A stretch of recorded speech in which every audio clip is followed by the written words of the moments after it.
Bonjour, bienvenue au One Tips. On se retrouve donc cette semaine encore pour toujours progresser dans notre façon d'utiliser OneBase.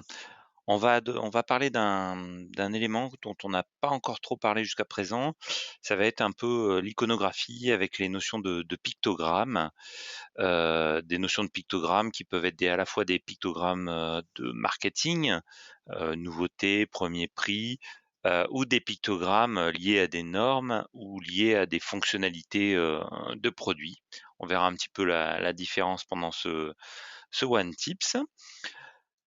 Pour mémoire, comme d'habitude, pour ceux qui nous rejoindraient cette semaine, on a un petit chat qui permet de poser des questions tout au long de la séance.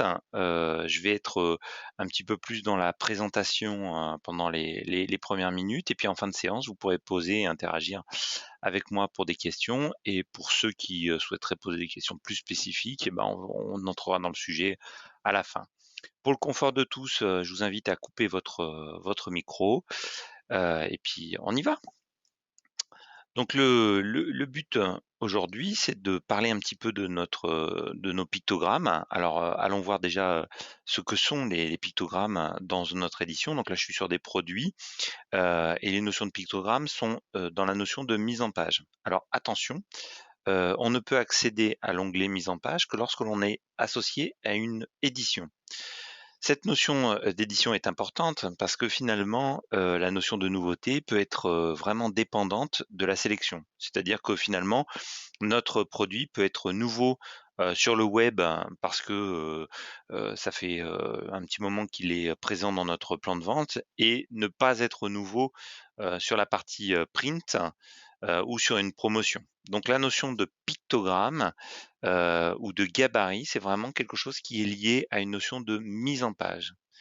C'est là où finalement il faut bien veiller à ce que des informations techniques peuvent être transverses à l'ensemble des éditions, et donc finalement ils n'ont pas forcément besoin d'être dans cette fonction de mise en page.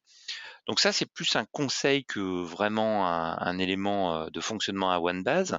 C'est que moi, je vous conseille vivement vraiment de séparer la liste des pictogrammes qui sont des pictogrammes techniques de ceux qui sont des pictogrammes de type marketing. Parce que vraiment, la notion de, par exemple, que le produit peut être lavable à 30 degrés, bah, qu'on soit sur une édition web ou sur une édition papier, finalement, ça fonctionne exactement pareil, hein. Le fait qu'il puisse protéger pendant 4 heures, hydrofuge pendant 4 heures, pareil, c'est pas quelque chose qui est lié d'une manière, à au niveau d'une édition. C'est vraiment une fonctionnalité, un principe même intrinsèque au produit ou à l'article. Les notions des pictogrammes, on va les attacher au niveau du produit. C'est-à-dire que finalement, le produit de la taille 46 à la taille 35, finalement, il est nouveau. Il n'y a pas besoin d'avoir des notions de pictogrammes au niveau d'article. Mais finalement, nos pictogrammes ne sont que une liste de valeurs comme une autre. Donc finalement, je peux créer autant de love que je veux. Je peux créer une love pour les pictogrammes marketing, je peux créer une love pour les pictos de normes, je peux créer une love pour d'autres types de pictogrammes. Donc je pourrais créer autant de listes de valeurs que j'ai de champs à manager, et je pourrais tout aussi bien les attacher à une caractéristique au niveau d'article. Mais conseil, honnêtement, la notion de picto, c'est une notion qui est attachée au niveau des produits, vraiment. Donc on va aller dans notre liste de pictogrammes. Alors, dans notre liste, hein, c'est toujours pareil, il y a une définition, on définit un code, un libellé, est-ce que c'est système, pas système, des catégories. On peut visualiser les éléments d'une manière brute et surtout les modifier. Et donc là, on va visualiser, sa position. Donc si on veut modifier l'ordre d'apparition des éléments, bah, c'est dans la position, dans la liste des éléments, pour nos pictogrammes, notre code, notre libellé et notre image. Et là, au niveau du graphisme, mon directeur artistique a décidé de redesigner mon pictogramme nouveauté. Donc finalement, je vais le modifier. Donc j'ai plusieurs façons de faire. Soit je supprime cet élément et je fais parcourir et je vais chercher mon nouveau. Soit sinon, j'aurais pu directement cliquer sur parcourir et le mettre directement à l'intérieur. Donc Tant que j'ai pas enregistré, il se passe rien, donc je vais enregistrer. Donc là, OneBase va récupérer le pictogramme, l'analyser et le traiter dans les différentes résolutions dont on a besoin. Donc là, finalement, tous les produits qui étaient tagués nouveaux, bah, vont récupérer ce nouveau pictogramme. Et les produits qui ne sont pas forcément nouveaux, c'est à moi d'aller les sélectionner. Donc je peux aller visualiser ces éléments-là et je les vois également en prévisualisation édition. Donc là, j'ai fait exprès de faire une prévue sur ces produits-là qui justement avaient un produit qui est tagué comme étant nouveau. Donc là, les volites aérés, il n'est pas forcément nouveau. Et quand je suis en prévue, en fait, il y a des zones bleues qui apparaissent ici. Bah, si je veux rentrer directement dans la zone des pictogrammes, je peux directement le faire de cette manière-là. Donc notre pictogramme, ceux qui sont sélectionnés sont remis en premier. C'est-à-dire pour pouvoir visualiser dans cette liste-là, il nous remontre, le système OneBave va nous montrer les premiers qui sont cochés. Ça nous évite d'aller chercher pour lorsqu'on a besoin de les décocher. Donc là, j'ai notre fabrication française qui est cochée. Et là, je me retrouve avec mon Picto 2 nouveauté qui se trouve ici même. Donc je vais pouvoir l'enregistrer. OK, j'enregistre cet élément pictogramme. Et si je rafraîchis ma page, je vais voir que je vais donc picto et les éléments. Donc les pictos s'affichent dans l'ordre de la liste de valeurs. Donc si j'ai besoin de modifier cette notion de liste de valeurs, bah, je peux tout aussi bien modifier dans les paramétrages cette notion d'ordre de mes pictogrammes. Les pictogrammes, on a une liste de 76 éléments, mais peut-être que tous ne sont pas actifs. C'est-à-dire que si finalement dans notre liste de valeurs, dans ce que je vais laisser choisir à mes marketeurs dans la prochaine actualisation des données, je ne veux plus qu'ils utilisent cette liste-là pour définir la notion de qualité ou la notion d'écolabel, bah, en fait, je peux décocher la notion d'actif et ça, c'est pas forcément propre au pictogramme, hein, c'est propre à toutes les listes de valeurs, mais je le présente dans cet élément-là, ce qui me permet que finalement Ecolabel ne sera plus sélectionnable dans ma liste de valeurs. Là, pour l'instant, il y a encore parce que j'ai pas rafraîchi ma page, mais en rafraîchissant ma page, je vais voir que l'écolabel n'est plus disponible pour mon pictogramme. La notion de pictogramme aussi fait apparaître une notion de libellé. Alors ça peut être intéressant dans le cadre où finalement on a un pictogramme garanti et qu'on souhaite finalement qu'au lieu de créer un pictogramme garanti 1 an, garanti 2 ans, garanti 3 ans, ce qui peut faire du travail d'iconographie, ben, je vais avoir un élément graphique neutre, un bouton garanti, et finalement un libellé qui me permet de dire 2 ans, de rajouter une notion de légende à mon pictogramme. Donc ça peut être intéressant d'utiliser les légendes de mes pictogrammes pour pouvoir travailler plusieurs fois dans les éléments. Ces notions de pictogrammes sont liées également en fonction du nombre de fois où l'on voit le document. C'est-à-dire que là, par exemple, ce produit-là, il est apparu dans la page 39, mais si ce même produit, je dois le mettre dans une autre mise en page, exemple la page 72, et ben pour qu'il apparaisse une deuxième fois, je ne suis pas obligé d'utiliser la même sélection de pictogrammes. Alors ça, c'est surtout intéressant pour le cross-selling, où finalement, je veux avoir forcément il apparaît une deuxième fois, mais peut-être pas avec les mêmes caractéristiques. Alors après, c'est à vous de voir si vous voulez qu'il y ait les mêmes pictogrammes la deuxième fois où il apparaît ou pas. Donc ce sont des fonctionnalités qui s'offrent à vous dans cet élément-là. Ce que l'on peut voir également, c'est que finalement, cette liste de valeurs, je vais pouvoir l'attacher aussi à un autre champ. C'est-à-dire que je ne vais pas enregistrer ces éléments-là. Sur un champ quel qu'il soit, sur un champ de type texte, hein, je vais sur la segmentation là par exemple. Si j'attache sur cette segmentation une liste de valeurs qui est prod picto,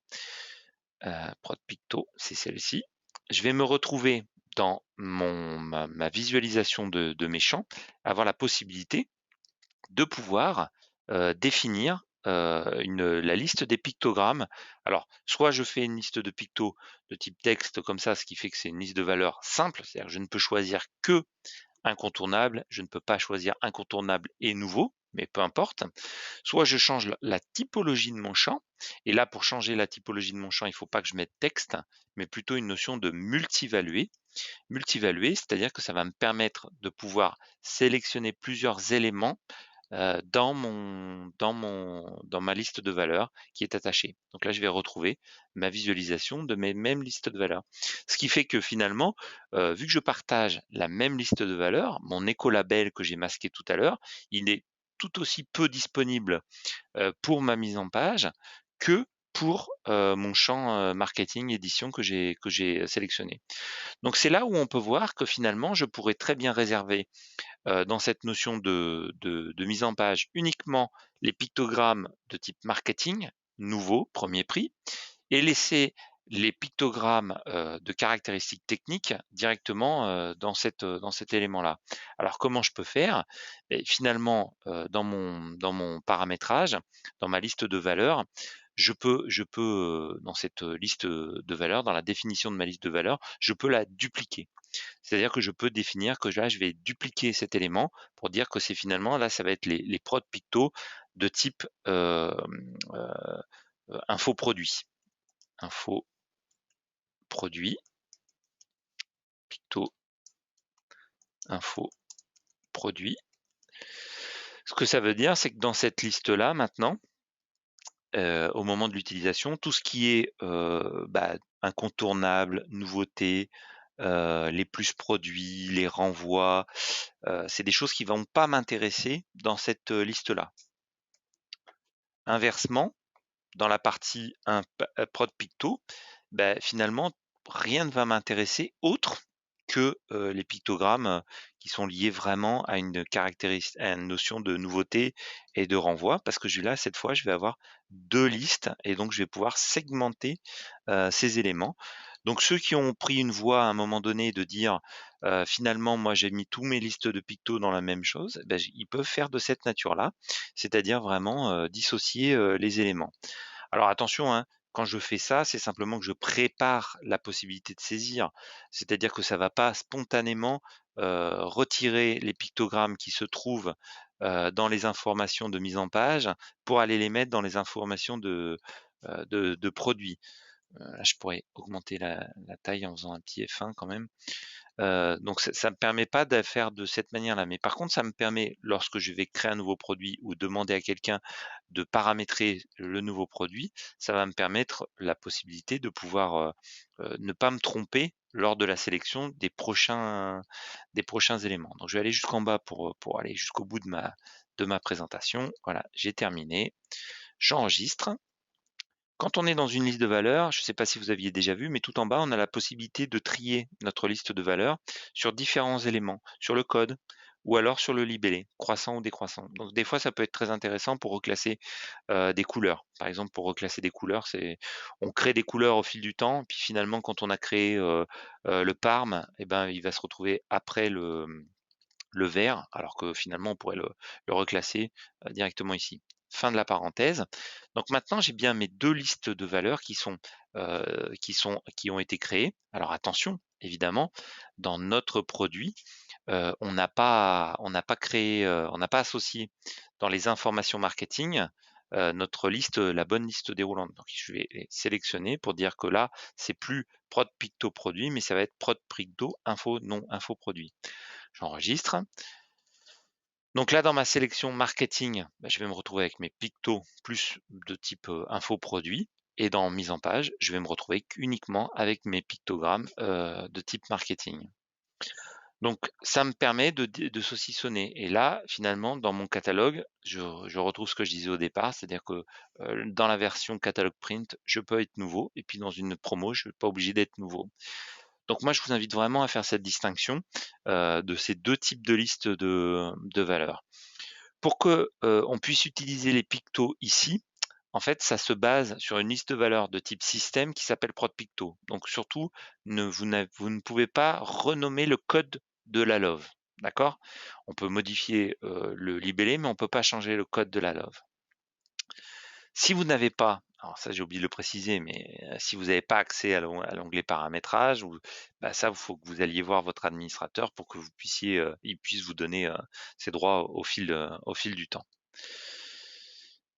Voilà, on arrive au terme de cette présentation pour voir comment on peut jouer avec sa liste de pictogrammes. Alors c'est une love, et une love, on peut lui associer des images. On n'a pas vu une notion très importante, c'est que dans OneBase, on a la capacité de pouvoir gérer des loves en fonction du multilingue. Donc évidemment, bah, le nouveau, ça sera new en anglais, ce sera ne en suédois ou d'autres systèmes de langue. Donc notre liste de valeurs peut être également traductible. Donc ça peut être important quand